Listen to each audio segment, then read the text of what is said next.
Hi అండి, అందరికీ నమస్తే. నేను మీ శ్రీదేవి. వీడియో వచ్చేసి ఏంటి అంటే, శివరాత్రి రోజున మేము గోదావరి స్నానానికి వెళ్ళామండి. ఆ గోదావరి ఎక్కడ అంటే మా అమ్మ వాళ్ళకు దగ్గరలో ఉంటుంది. గోదావరి దర్శనానికి అయితే వెళ్ళామండి. మేము వెళ్తుండగా రోడ్లపైన ప్రతి ఒక్కరూ పండగ సామాగ్రి తీసుకువెళ్ళడానికి అందరూ రోడ్ల దగ్గర షాప్స్ ముందు చాలా హడావుడిగా ఉంది అండి. ఇక్కడ చూడండి, ప్రతి ఒక్కరు కూడా పూలు పండ్లు తీసుకువెళ్ళడానికి రోడ్లపైన అంతా ట్రాఫిక్ అనేది చాలా ఎక్కువగా ఉంది. ఇక్కడ గోదావరికి అయితే వెళ్ళామండి. గోదావరి నది చూడండి, చాలా బాగుంది. చిన్నప్పుడైతే నేను ప్రతి పండగ వచ్చిందంటే మా అమ్మతో కలిసి వెళ్ళేదాన్ని.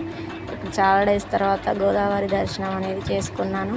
మా వీడియో ఎలా ఉందో చూడండి, లైక్ చేయండి, షేర్ చేయండి, సబ్స్క్రైబ్ చేసుకోండి.